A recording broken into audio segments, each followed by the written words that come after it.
Assalamualaikum warahmatullahi wabarakatuh. Nama saya Lili Dwi Pratiwi, NPM 2014-0165. Di video kali ini, saya akan mempresentasikan tugas makalah saya yang berjudul Model Belajar dan Pembelajaran. Tujuan ini untuk memenuhi tugas mata kuliah Belajar dan Pembelajaran yang diampu oleh Ibu Repipa Sapitri. Baiklah, untuk mempersingkat waktu, saya akan mempresentasikannya. Model belajar dan pembelajaran. A. Pengertian model pembelajaran. Model pembelajaran adalah kerangka kerja yang memberikan gambaran sistematis yang melaksanakan pembelajaran agar membantu belajar siswa dalam tujuan tertentu yang ingin dicapai. Artinya, model pembelajaran merupakan gambaran umum namun tetap mengerucut pada tujuan khusus.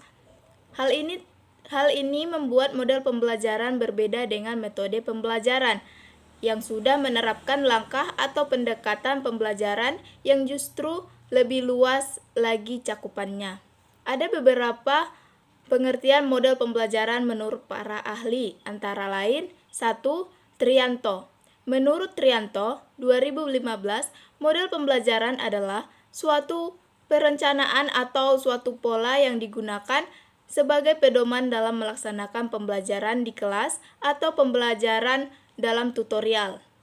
Yang kedua, Saifuddin dan Berdiati. Model pembelajaran adalah kerangka konseptual yang melukiskan prosedur sistematis dalam mengorganisasikan sistem belajar untuk mencapai tujuan belajar tertentu dan berfungsi sebagai pedoman bagi perancang pembelajaran dan proses mengajar dalam merencanakan dan melaksanakan aktivitas pembelajaran. 3. Sukmadinata dan Soedi. Model pembelajaran merupakan suatu rancangan atau desain yang menggambarkan proses rinci penciptaan situasi lingkungan yang memungkinkan terjadinya interaksi pembelajaran agar terjadi perubahan atau perkembangan diri peserta didik. 4. Joy and Will dalam Rusman 2018 berpendapat bahwa model pembelajaran adalah suatu rencana atau pola yang bahkan dapat digunakan untuk membentuk kurikulum, rencana pembelajaran jangka panjang, merancang bahan-bahan pembelajaran, dan membimbing pembelajaran di kelas atau lingkungan belajar lain. Berdasarkan beberapa pendapat para ahli di atas, terlihat adanya kesamaan ciri khusus yang menyelubungi semua pengertian model pembelajaran. Ciri khusus tersebut adalah adanya pola atau rencana yang sistematis. Untuk memastikan keberadaan ciri tersebut, maka berikut akan ada ciri atau karakteristik yang dimiliki model pembelajaran jika dibandingkan dengan ilmu pelaksanaan dan perancangan pembelajaran lain. B. Ciri-ciri model pembelajaran. Menurut Kardi dan Nur dalam Ngalimun 2016, model pembelajaran merupakan 4 ciri khusus yang membedakan dalam strategi, model, metode, atau prosedur. Ciri-ciri tersebut antara lain: 1. Model pembelajaran merupakan rasional logis yang disusun oleh para pencipta atau pengembangnya. Yang kedua, berupa landasan pemikiran mengenai apa dan bagaimana peserta didik dalam belajar atau memiliki tujuan belajar dan pembelajaran yang ingin dicapai. Yang ketiga, tingkah laku pembelajaran yang diperbuat atau diperlukan agar model tersebut dapat dilaksanakan dengan berhasil, dan lingkungan belajar yang diperlukan agar tujuan pembelajaran itu dapat tercapai. C. Fungsi model pembelajaran. Fungsi model pembelajaran adalah pedoman atau rancangan hingga pelaksanaan pembelajaran. Pernyataan tersebut sejalan dengan pendapat Trianto 2015 yang mengemukakan bahwa fungsi model pembelajaran adalah sebagai pedoman bagi perancang, pengajar, dan para guru dalam melaksanakan pembelajaran. Oleh karena itu, pemilihan model sangat dipengaruhi sifat dan dari materi yang akan dibelajarkan, tujuan, kompetensi yang akan dicapai dalam pembelajaran tersebut, serta tingkat kemampuan tujuan kompetensi yang akan dicapai dalam pembelajaran tersebut, serta tingkat kemampuan peserta didik. Sifat dan materi yang dibelajarkan tersebut, model pembelajaran juga sudah dikategorikan berdasarkan beberapa jenis yang sesuai dengan tujuan yang diinginkan. D. Jenis model pembelajaran. Menurut Joy dan Will dalam buku Suprihatiningrum 2013, model-model mengajar atau pembelajaran terbagi menjadi 4 kategori, antara lain sebagai berikut. Yang pertama yaitu Information Processing Model atau model pemrosesan informasi. Model ini menekankan pada pengolahan informasi dalam otak sebagai aktivitas mental siswa. Model ini akan mengoptimalkan daya nalar dan daya pikir siswa melalui pemberian masalah yang disajikan oleh guru. Tugas siswa adalah memecahkan masalah-masalah tersebut. Yang kedua, Personal Model atau model pribadi.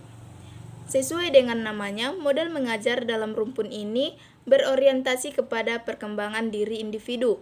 Implikasi model ini dalam pembelajaran adalah guru harus menyediakan pembelajaran sesuai dengan minat, pengalaman, dan perkembangan mental siswa.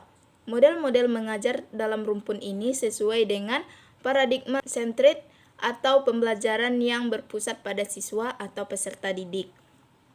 Yang ketiga, Social Interaction Model, model interaksi sosial.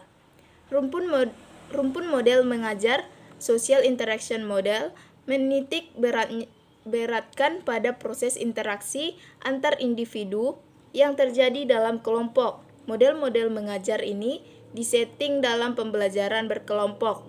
Model ini mengutamakan pengembangan kecakapan individu dalam hubungan dengan orang lain. Yang keempat, Behavioral Model atau model perilaku. Rumpun model ini sesuai dengan teori belajar behavioristik. Pembelajaran harus memberikan perubahan pada perilaku si pembelajar ke arah yang sejalan dengan tujuan pembelajaran. E. Macam-macam model pembelajaran. Menurut Hamdayama 2016, macam-macam model pembelajaran antara lain sebagai berikut. Yang pertama, model pembelajaran inquiry.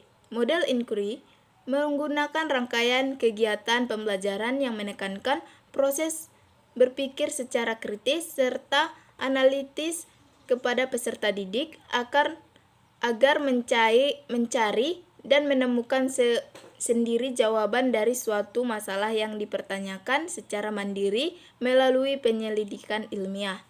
2. Model pembelajaran kontekstual. Model pembelajaran dari konsep belajar yang menggunakan guru untuk mengaitkan antara materi yang diajarkan dengan situasi dunia nyata. Prinsip pembelajaran kontekstual adalah aktivitas peserta didik. Peserta didik melakukan dan mengalami, tidak hanya menonton dan mencatat. Model mengajar ini juga dapat mengembangkan kemampuan sosial peserta didik karena dihadapkan pada situasi dunia yang nyata.